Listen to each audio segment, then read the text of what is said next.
காலை வேளையிலும் கூட அவருடைய பரிசுத்த சன்னதியிலே அமர்ந்திருக்க ஒவ்வொரு பரிசுத்தவான்களையும் தேவன் தாமே ஆசீர்வதிப்பாராக.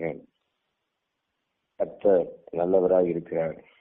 அவருடைய கிருபை என்றென்றைக்கும் உள்ளதாய் காணப்படுகிறது. நாம் எப்போதும் நிர்மூலமாக இருப்பதும் அவருடைய கிருபையாய் காணப்படுகிறது. லூக்கா 15ஆம் அதிகாரம் 21வது வசனத்தை படிக்கும் பொழுது, குமாரன் தகப்பனை நோக்கி தகப்பனே, பரத்திற்கு விரோதமாகவும் உமக்கு விரோதமாகவும் பாவம் செய்தேன். இனிமேல் உம்முடைய குமாரன் என்று சொல்லப்படுவதற்கு நான் பாத்திரன் அல்ல என்று சொன்னார். பிரியமான தேவனுடைய பிள்ளைகளே, தேவனுடைய கிருபை நமக்கு வரும் பொழுது நாம் அவரை விட்டு வழி விலகி சென்று பலவிதமான பாவங்களுக்கும் பலவிதமான அடிமைத்தனங்களுக்கும் அக்கிரமங்களுக்கும் ஆளாக்கப்பட்டாலும் தேவனுடைய கிருபை நமக்குள் வரும் பொழுது நாம் அவரை தேடி வருகிற ஒரு இக்கட்டுக்குள், ஒரு சூழலுக்குள், ஒரு நிர்பந்தத்துக்குள் காணப்படுவோம். இந்த பகுதியை நாம் படிக்கும் பொழுது இளைய குமாரனை பற்றி பார்க்கிறோம். இளைய குமாரன் அவன் தகப்பனை விட்டு, தாயை விட்டு, சகோதரனை விட்டு, வீட்டை விட்டு அவன் சண்டை போட்டுக்கொண்டு தன்னுடைய ஆஸ்திகளை எல்லாம் வாங்கி கொண்டு அவன் வெளியேறுகிறான். அவன் வெளியரங்கமாய் பலவிதமான பாவங்களுக்கு உட்பட்டு மீண்டும் தேவன் அவனை சந்தித்த பொழுது அவன் தேவனிடத்திலே வந்து சரண்டர் ஆகிறான். தகப்பனிடத்திலே வந்து சரண்டர் ஆகிறான். உம்மை விட்டால் எனக்கு வேறு வழி இல்லை என்று, பரத்துக்கு விரோதமாகவும் உமக்கு முன்பாகவும் பாவம் செய்தேன். உம்முடைய மகன் என்று சொல்வதற்கு நான் பாத்திரம் அல்ல என்று அவன் அறிக்கையிட்டு, அவருடைய பாவங்களை அறிக்கையிட்டு தகப்பனிடத்திலே வந்து சரண்டர் ஆகிறான். பிரியமான தேவனுடைய பிள்ளைகளே, நம்மளும் அநேகர் இன்றைக்கு நம்முடைய கண்கள் திறக்கப்படும் பொழுது நம்முடைய பாவங்களை அறிக்கையிட்டு தேவனுடைய சமூகத்துக்கு நேராய் நாம் கடந்து வருகிறோம். நாம் போகிற வழி என்ன என்பது தெரியாமல், தெரிந்தும் கண்மூடித்தனமாய் உலகத்தின் சிற்றின்பங்களுக்கும் பாவங்களுக்கும் அநீதிகளுக்கும் உட்படுத்தப்படுகிற ஒரு நிர்பந்தத்திலே இந்த உலகம் சென்று கொண்டிருக்கிறது. ஆதியாகமம் 3ஆம் அதிகாரம் 7வது வசனத்தை படிக்கும் பொழுது, அப்பொழுது அவர்கள் இருவருடைய கண்களும் திறக்கப்பட்டது. அவர்கள் தாங்கள் நிர்வாணிகள் என்று அறிந்து அத்தீரைகளை தேய்த்து தங்களுக்கு அரை கட்சிகளை உண்டு பண்ணினார்கள். பிரியமான தேவனுடைய பிள்ளைகளே, ஆதாமும் ஏவாயும் அவர்கள் பாவம் செய்த பொழுதுதான் அவர்களுடைய கண்கள் திறக்கப்பட்டது. அவர்கள் செய்வது இன்னதென்று தெரியாமல் அவர்கள் பாவத்துக்கு நிர்பந்தப்படுத்தப்பட்டார்கள். ஆனாலும் அவர்கள் பாவம் செய்த பொழுது மகிமை இழந்து விட்டார்கள். மகிமை இழந்தவுடன் அவர்கள் நிர்வாணியாய் இருப்பது அவர்களுக்கு தெரிந்தது. எனவே எப்படி அவள் தேவனுடைய முகத்தில் பார்ப்பது, எப்படி அவளை தரிசிப்பது என்ற கேள்விகள் அவர்களுக்குள் வந்தபொழுது அவர்கள் ஒளிந்து கொண்டார்கள். தேவனை பார்க்கும் பொழுது 8வது வசனத்திலே படிக்கும் பொழுது, பகலிலே குளிர்ச்சியான வேளையிலே தோட்டத்தில் உலாகிற தேவனாகிய கர்த்தருடைய சத்தத்தை அவர்கள் கேட்டார்கள். அப்பொழுது ஆதாமும் அவன் மனைவியும் தேவனாகிய கர்த்தருடைய சன்னதிக்கு விலகி தோட்டத்தின் விருட்சங்களுக்குள்ளே ஒளிந்து கொண்டார்கள். பகலிலே குளிர்ச்சியான வேளையிலே தோட்டத்தில் உலாவிக் கொண்டிருந்தவர்கள் தேவனுடைய சத்தத்தை கேட்டவுடன் நாம் பாவி என்பதை உணர்ந்து, நிர்வாணி என்பதை உணர்ந்து, தேவனுக்கு முன்பாக நிற்க தகுதி அற்றவர் என்பதை உணர்ந்து ஒழிந்து கொண்டார்கள். ஏனென்றால் அவர்கள் பாவத்துக்கு உட்படுத்தப்பட்டார்கள். பாவத்துக்கு உட்படுத்தப்பட்டபடியினாலே தேவனோடு முகமுகமாய் அவர்கள் பேச முடியவில்லை. அவரோடு நேருக்கு நேர் நிற்பதற்கு திராணியற்றவர்களாய் போய்விட்டார்கள். இன்றைக்கும் அநேகருடைய வாழ்க்கையிலே நாம் சொல்கிறார்கள், நான் மனம் திரும்பி விட்டேன், பரிசுத்தாவி அபிஷேகத்தை பெற்றுவிட்டேன், மூழ்கி ஞானஸ்நானம் எடுத்து விட்டேன். ஆனாலும் பின்மாற்றத்துக்குள் தள்ளப்படுகிறார்கள்.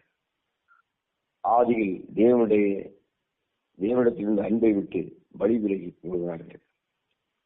ஆனாலும் ஒரு நிர்பந்தம் வரும்பொழுது நான் பாவி என்பதை உணர்ந்து கொள்கிறார்கள். பாவம் செய்கிறார்கள்.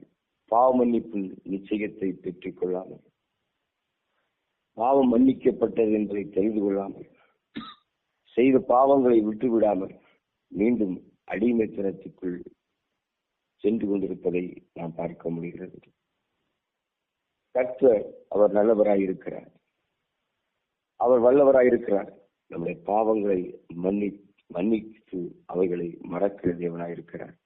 ஆனால் மனிதர்களோ அப்படி இல்லை, மனப்போன போக்கிலே சென்று கொண்டிருக்கிறோம். ஆதியாகமம் 2ஆம் அதிகாரம் 15வது வசனத்தை படிக்கும்போது, தேவனாகிய கர்த்தர் மனுஷனை ஏதேன் தோட்டத்திலே அழைத்துக் கொண்டு வந்து அதை பண்படுத்தவும் காக்கவும் வைத்தார். மனிதனுடைய முதல் வேலையே இந்த நிலத்தை பண்படுத்தவும் அதை பாதுகாப்பதற்கும். அவர் பண்படுத்தி பாதுகாத்து இதை ஆண்டு கொள்ள நமக்கு கொடுத்தார். ஆனாலும் நன்மை தீமை அறியத்தக்க விருட்சங்கள் கனியை புசிக்க வேண்டாம், அதை புசிக்கும் நாளிலே நீ சாகவே சாவாய் என்றும் அவர் கட்டளையிட்டார். ஆனாலும் ஆதாமும் ஏவாளும் அவருடைய வார்த்தையை மறுதலித்தார்கள். நிலத்தை காப்பதற்காக, இந்த உலகத்தை காப்பதற்காக அவர்களுக்கு அதிகாரத்தை கொடுத்த போதிலும் அதை பாதுகாக்கக்கூடிய நிலைமையிலிருந்து அவர்கள் பின்மாற்றத்திற்குள் தள்ளப்பட்டார்கள். ஏனென்றால் அவர்கள் பாவம் செய்தபடியினாலே அந்த இடத்திலே அவர்கள் இராதபடிக்கு தேவன் அவர்களை அங்கிருந்து அப்புறப்படுத்தினார். கர்த்தர் அவர் நல்லவராயிருக்கிறார். நன்மையான காரியங்களை நமக்கு அனுகிரகம் செய்து கொண்டிருக்கிறார். நம்மை போஷித்து வழிநடத்துகிற தேவனாயிருக்கிறார். ஆனாலும் அவருடைய வார்த்தைக்கு நாம் கீழ்ப்படிய வேண்டும். அவருடைய வார்த்தைக்கு நாம் கீழ்ப்படியாத பொழுது அவர் நம்மை இருக்கிற இடங்களை விட்டு நம்மை அவர் அப்புறப்படுத்தி விடுவார். அவருடைய மகிமை நம்மை விட்டு ஈடுபடும் பொழுது, விலகி போகும் பொழுது நம்மை அவர் தூரே தள்ளிவிடுவார். அவருடைய சமூகத்திலிருந்து நம்மை தள்ளிவிடுவார். அது மாத்திரமல்லாது அங்கே நாம் வராதபடிக்கு நமக்கு ஒரு வேலையையும் அவர் அமைத்து கொடுப்பார். பிரியமானவர்களே, நாம் நடக்க வேண்டிய வழிகளை அவர் போதித்து தரும் பொழுது, அவர் காட்டுகிற பாதைகளை அவருடைய கற்பனையின்படி நாம் நடக்கும் பொழுது தேவன் நமக்கு நன்மையான ஈவுகளை செய்து கொண்டிருக்கிறார். மாறாக அவருடைய வார்த்தைக்கு புறம்பாக நாம் நடந்து அவரை கோபமூட்டுகிறபடியும் அவருக்கு விரோதமான செயல்களை நாம் செய்யும் பொழுது அவருடைய சமூகத்தை விட்டு நம்மை அவர் அப்புறம் தள்ளிவிடுவார். ஆதியாகமம் 3ஆம் அதிகாரம் 24ஆம் வசனத்தை படிக்கும் பொழுது, அவர் மனுஷனை துரத்திவிட்டு ஜீவ விருட்சத்துக்கு போகும் வழியை காவல் செய்ய ஏதேன் தோட்டத்துக்கு கிழக்கே கேருபீன்களையும் வீசிக் கொண்டிருக்கிற சுடரி பட்டயத்தையும் வைத்தார். பிரியமானவர்களே, மனிதன் பாவம் செய்தபடியினாலே அவர் மனிதனை அப்புறப்படுத்திவிட்டு அவர் அந்த ஏதேன் தோட்டத்துக்கு வராதபடிக்கு கேருபீன்களையும் வீசிக் கொண்டிருக்கிற சுடர்வொளி பட்டயத்தையும் தேவன் வைத்து அவர் பாதுகாத்தார்.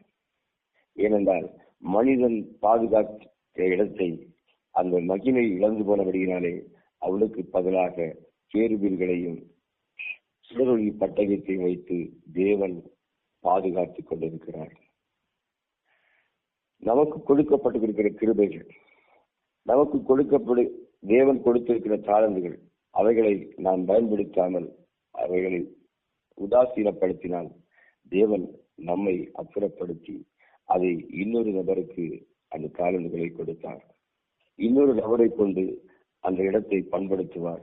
இன்னொரு நபரை கொண்டு அநேகருக்கு நற்செய்தியை சொல்லத்தக்கதாய் பயன்படுத்துவார். ஆனபடியினாலே நாம் இருக்கிற இடங்களிலே தேவனுக்கு பயந்து தேவனுடைய சமூகத்திலே அவரை நோக்கி அவரை மாத்திரம் சார்ந்து அவர் தந்திருக்கிற தாளந்துகளை சரியான முறையிலே நாம் பயன்படுத்திக் கொள்ள வேண்டும். இல்லை என்றால் தேவன் நம்மை அப்புறப்படுத்துகிற தேவனாக இருக்கிறார். மனுஷன் பலவிதமான சிந்தனைகளை கொண்டவனாக இருந்தாலும், பலவித சிற்றின்பப்பிரியர்களாக இருந்தாலும், நிமிடத்துக்கு நிமிடம் மனம் மாறுகிறவராய் காணப்படுகிறார். தேவன் சொல்கிறார், மனம் மாறுவதற்கு தேவன் மனப்புத்திரன் அல்ல என்று. அவர் மனம் மாறுகிற தேவனும் அல்ல. சங்கீதங்களின் புத்தகம் 95ஆம் அதிகாரம் 9 வசனங்களை படித்தால் இஸ்ரவேல் ஜனங்களை பற்றி நாம் பார்க்க முடிகிறது. அங்கே, உங்கள் பிதாக்கள் என்னை சோதித்து என்னை பரீட்சை பார்த்து என் கிரியைகளையும் கண்டார்கள். 40 வருஷமாய் நான் அந்த சந்ததியை ஆலோசித்து அவர்கள் வழுக்கி போகிற இருதயமுள்ள ஜனங்கள் என்றும் இந்த வழிகளை அறியாதவர்கள் சொல்லி என்னுடைய இளைப்பாறுகளில் அவர்கள் பிரவேசிப்பதில்லை என்று என்னுடைய கோபத்திலே ஆணையிட்டேன். பிரியமான தேவனுடைய பிள்ளைகளே, இஸ்ரவேல் ஜனங்கள் அவர்கள் வனாந்திரத்திலே 40 வருட காலங்கள் அவர்கள் எகிப்தின் அடிமைத்தனத்திலிருந்து பிரயாணப்பட்டு கானான் தேசத்தை அடைவதற்காக வந்து கொண்டிருந்தார்கள். ஆனாலும் அவர்கள் தேவனுடைய கைகளிலிருந்து அநேக நன்மைகளை பெற்ற பொழுதிலும், தேவனுடைய கைகளிலிருந்து அற்புதங்களை தினம் தினம் கண்ட பொழுதிலும், அவர்கள் காடாக்களினாலும் மண்ணாக்களினாலும் போஷிக்கப்பட்ட பொழுதிலும் தேவனை அவர்கள் மறுதளித்தார்கள். தேவனுக்கு விரோதமான காரியங்களிலே அவர்கள் ஈடுபட்டார்கள். மீண்டும் எகிப்தில் நடந்த நன்மைகளை பற்றி முறையிட்டார்கள். அவர்கள் பின்மாற்றத்திற்குள்ளாக கொஞ்சம் கொஞ்சமாக தங்களை அடிவெடுத்து வைத்தார்கள். ஆனபடியினாலே தேவனுடைய கோபம் அவர்கள் மேல் பற்றி எறிந்தது. அவர்களை தேவன் சாபமிட்டார். அவருடைய வாழ்க்கை அந்த 40 வருடங்களில் நடந்திருந்தவர்கள் எல்லாரையும் அவர் சாவுக்கு ஒப்பு கொடுத்தார். மோசை மூலமாக மோசையும் அந்த கானானை அடையாளப்படுத்தி அவருடைய கோபம் மிகவும் கொடூரமாய் காணப்பட்டது. ஏனென்றால் பின்மாற்றம். அது ஜனங்கள் தேவனை மறுதளித்தார்கள், தேவனுக்கு விரோதமான காரியங்களில் ஈடுபட்டார்கள். நம்மை வருகிற தேவன் இன்னார் என்று தெரியாமல் உண்மையான தேவன் என்பதை அவர்கள் அறிந்தும் மறுதளித்து தேவனுக்கு விரோதமான செயல்களில் ஈடுபட்டார்கள். அந்நிய தேவர்களை வணங்கினார்கள். அவர்கள் மனம் போன போக்கிலே சென்றபடியினாலே தேவன் அவர்களை அடித்தார். தேவன் அவர்களுக்கு விரோதமான காரியங்களிலே ஈடுபட்டார். ஆபிரகாம் நிமித்தம் அவர் ஆபிரகாமுக்கு கொடுத்த வாக்குத்தத்தத்தை நிறைவேற்றத்தக்கதாய் அந்த ஜனங்களை சாவுக்கு ஒப்பு கொடுத்து மீண்டும் அவர் கானான் தேசத்துக்குள்ளே பிரவேசிக்க வைத்தார். அவளுக்கு ஒரு வாய்ப்பை கொடுத்தார். அவர் மன்னிக்கிற தேவனாக இருக்கிறார். மன்னித்து அவர்களை மறந்து போகிற தேவனுமாக இருக்கிறார். ஓசியா 14ஆம் அதிகாரம் 4ஆம் வசனத்தை படிக்கும் பொழுது, நான் அவர்கள் சீர்கேட்டை குணமாக்குவேன், அவர்களை மனப்பூர்வமாய் சிநேகிப்பேன், என் கோபம் அவர்களை விட்டு நீங்கிற்று.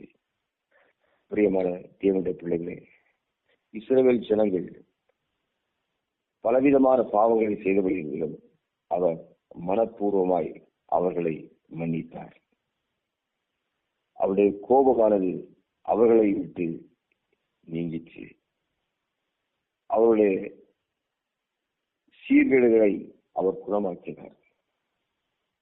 இன்றைக்கும் கூட அநேக ஜனங்கள் தேவனுடைய சத்தியத்தை தெரிந்து மனம் திரும்பி தேவனுக்கு முன்பாக ஒப்பு கொடுத்து பாவங்களை அறிக்கையிட்டு ஞானஸ்நானம் எடுத்து தேவ பிள்ளையாய் மாறிய பிற்பாடு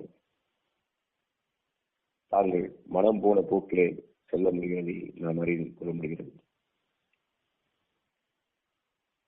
தேவரை விட்டு விலகி தேவன் இன்னார் என்பதை தெரிந்திருந்தும் கலகங்களை உண்டு பண்ணி, பிரச்சனைகளை உண்டு பண்ணி, பரத்துக்கு விரோதமாகவும் தேவனுக்கு விரோதமாகவும் பாவம் செய்ய எத்தனித்து அடிமைப்பட்டிருக்கிற ஜனங்களை இன்றைக்கு தேவன் கண்ணோக்கி பார்க்கிறார். இளையகுமாரன் சொன்னது போல, தகப்பனே, பரத்துக்கு விரோதமாகவும் உமக்கு விரோதமாகவும் பாவம் செய்தேன். இனிமேல் உம்முடைய குமாரன் என்று சொல்லப்படுவதற்கு நான் பாத்திரன் அல்ல என்று அவன் தன்னுடைய வாயினாலே அறிக்கையிட்டு அவன் பாவங்களை எல்லாம் விட்டு, அவனுடைய அக்கிரமங்களை எல்லாம் விட்டு, மீறுகளை எல்லாம் விட்டு தேவனுடைய சமூகத்துக்கு நேராக வரும்பொழுது தேவன் மனப்பூர்வமாய் அவனை மன்னித்தார். அந்த தகப்பன் காணாமல் போன மகன் வந்தவுடனே மிகுந்த சந்தோஷப்பட்டு அவனை அரவணைத்து அவனுடைய கால்களுக்கு பாதரட்சைகளை கொடுத்து, கைக்கு முத்திரை மோதிரத்தை கொடுத்து, உயர்ந்த வஸ்திரங்களை தரித்து அந்த ஊருக்கே விருந்து போட்டான் என்று நாம் அந்த பகுதியை படிக்க முடிகிறது, வாசிக்க முடிகிறது. பிரியமான தேவனுடைய பிள்ளைகளே, இழந்து போனதை தேடவும் ரட்சிக்கவும் மனுஷகுமாரன் வந்தான் என்று வேதம் சொல்கிறது. கர்த்தராகிய இயேசு கிறிஸ்து நம்முடைய பாவங்களுக்காக, நம்முடைய மீறுதல்களுக்காக, நம்முடைய அக்கிரமங்களுக்காக அவர் இந்த உலகத்திலே வந்து அவர் அடிக்கப்பட்டு தன்னுடைய இரத்தத்தை சிந்தி நம்மை மீட்டுக் கொண்டார். நம்மை மீட்ட அந்த கர்த்தராகிய இயேசு கிறிஸ்து இன்றைக்கும் நம்மோடு கூட இருக்கிறார். ஆனால் நாமோ அவரை விட்டு வழி விலகி சென்று கொண்டிருக்கிறோம். அவர் காட்டுகிற பாதையில் செல்லாமல் மனம் போன போக்கிலே சென்று கொண்டிருக்கும் பொழுது தேவன் மீண்டும் நம்மை சிக்ஷித்து, மீண்டும் நம்மை அடிமைத்தனத்திலிருந்து நம்மை மீட்டு தேவனை சந்நிதிக்கு நேராய் கொண்டு வருவார்.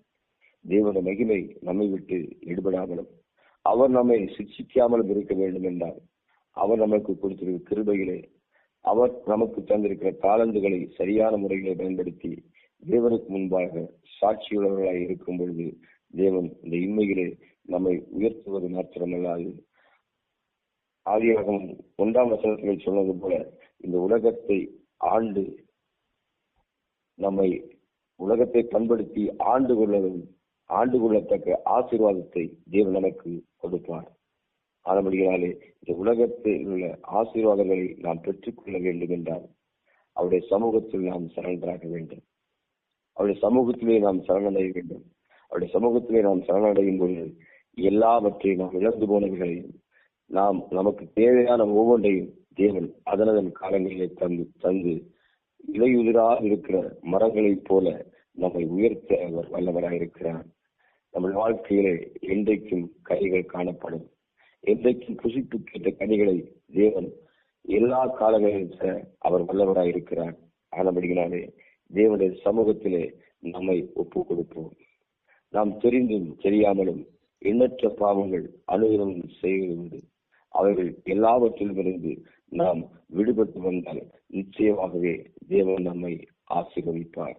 ஒரு இளைய குமாரனுக்கு என்ன ஒரு வரவேற்பு கிடைத்ததோ அதைவிடவும் தேவன் நமக்கு அதிகமான வரவேற்பு கொடுக்க, அதிகமாய் நம்மை ஆசீர்வதிக்க, அதிகமாய் நம்மை உயர்த்த அவர் வல்லவராயிருக்கிறார் என்பதை நாம் மறந்து கொள்ளக்கூடாது.